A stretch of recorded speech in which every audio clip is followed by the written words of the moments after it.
नमस्कार दोस्तों, अनुपमा राज Dandotiya welfare foundation सामाजिक न्याय स्वाभिमान सेना याडी न्यूज में आप सभी का स्वागत है। दोस्तों, आज हम एक बार फिर बात कर रहे हैं विवादित फिल्म उदयपुर फाइल्स की, जो राजस्थान के बदकिस्मत कन्हैयालाल टेलर मर्डर पर बनाई गई। इसके बनने से लेकर रिलीज होने पर लगातार विवाद जारी है। जी हां दोस्तों, टेलर कन्हैयालाल की हत्या पर आधारित इस फिल्म का ट्रेलर रिलीज होते ही इस फिल्म पर मुस्लिम समुदाय ने कड़ी आपत्ति दर्ज करवाई और इसी के चलते इसके रिलीज होने पर रोक लगाई गई। मुस्लिम समुदाय की आपत्ति के इस फिल्म की रिलीज को लेकर सुप्रीम कोर्ट में आज अहम सुनवाई हुई, जिसमें कोर्ट ने हाल फिलहाल निर्माताओं को झटका दिया। दोस्तों, सुप्रीम कोर्ट ने फिलहाल इस पूरे ही मामले में दखल देने से इनकार करते हुए फिल्म उदयपुर फाइल्स के निर्माताओं से केंद्र के फैसले का इंतजार करने के लिए कहा, जिसे लेकर देश भर में आक्रोश फैल गया था और इसी पर उदयपुर फाइल्स बनाई गई है और इसको लेकर मुस्लिम समाज ने जमकर आपत्ति दर्ज करवाई, जिससे इस पर रोक लगा दी गई। इसके बाद फिल्म निर्माता अमित जौलनी ने दिल्ली हाईकोर्ट के द्वारा फिल्म पर लगाई गई रोक को सुप्रीम कोर्ट में चुनौती दी। वहीं दूसरी ओर टेलर कन्हैया की हत्या के आरोपी मोहम्मद जावेद ने याचिका दाखिल कर कहा कि फिल्म के रिलीज से उसके ट्रायल पर असर पड़ेगा, इसलिए इसे रोका जाना चाहिए। दोस्तों, उदयपुर फाइल्स की रोक और रिलीज को लेकर 2 घंटे बहस चली। सुनवाई के दौरान जस्टिस सूर्यकांत और जस्टिस जयमाल्या बागची की बेंच ने साफ कह दिया कि वह फिलहाल कोई अंतिम आदेश नहीं देंगे और केंद्र सरकार के विचार का इंतजार करेंगे। कोर्ट ने कहा, केंद्र के इस मामले की समीक्षा के लिए एक समिति गठित की गई है, जिसकी सुनवाई दोपहर 2:30 बजे होनी है। सुप्रीम कोर्ट ने सभी याचिकाकर्ताओं को सलाह दी है कि वह पहले केंद्र के सामने अपनी बातों को रखें और फिर इंतजार करें। न्याय पारदर्शिता के साथ होगा।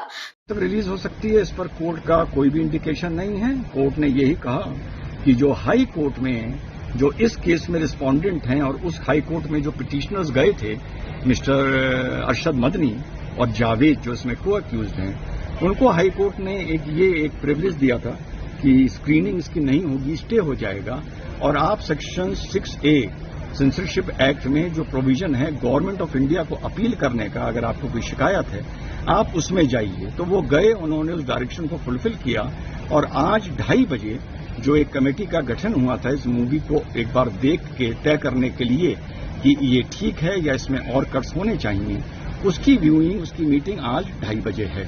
तो ऑनरेबल सुप्रीम कोर्ट ने कहा कि अगर वो ऑनरेबल हाई कोर्ट एक डायरेक्शन दे चुका है और वहां पर पार्टी उसको फुलफिल कर चुकी है, कमेटी बैठ चुकी है, तो ऐसे में ऑनरेबल सुप्रीम कोर्ट का किसी भी तरह का इंटरवेंशन करना या जल्दबाजी करना ठीक नहीं रहेगा।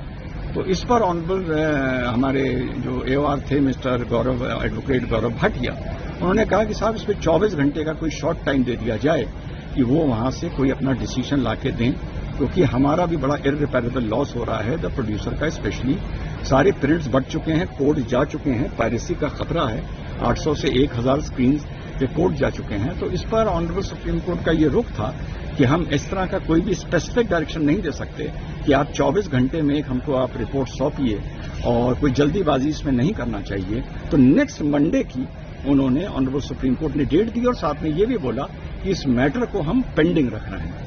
दोस्तों, फिल्म निर्माता की ओर से कहा गया कि उसके पास सेंसर बोर्ड का प्रमाण पत्र है। ऐसे में हाईकोर्ट को फिल्म की रिलीज में कोई हस्तक्षेप नहीं करना चाहिए। इसी के साथ ही उन्होंने यह भी बताया कि फिल्म का नाम पहले कुछ और था, इसके बाद बदलकर उदयपुर फाइल्स किया गया। वहीं सीनियर वकील कपिल सिब्बल ने कोर्ट में कहा कि यह फिल्म एक समुदाय के खिलाफ नफरत फैलाने का सबसे बड़ा और खराब उदाहरण है। ऐसे में तो इसे रिलीज किया ही नहीं जाना चाहिए। दोस्तों, अब सवाल यह उठता है कि यदि फिल्म हकीकत में हिंदू मुस्लिम झगड़ा फैलाने वाली है, फिल्म तो सेंसर बोर्ड ने इसे प्रमाण पत्र कैसे जारी कर दिया और अप्रमाण पत्र जारी कर दिया गया है, तब हाईकोर्ट ने इस फिल्म के प्रसारण पर रोक लगाई है। यह चौंका देने वाला सवाल है। इसकी जवाबदेही पर आपका क्या कहना है, कमेंट बॉक्स में हमें जरूर बताएं। यदि आपने अभी तक हमारे चैनल को सब्सक्राइब नहीं किया तो प्लीज दोस्तों बेल आइकन दबाकर अभी हमारे चैनल को सब्सक्राइब करें। अगली ताजा खबर के साथ हम आपके बीच एक बार फिर हाजिर होंगे। तब तक के लिए नमस्कार, जय हिंद।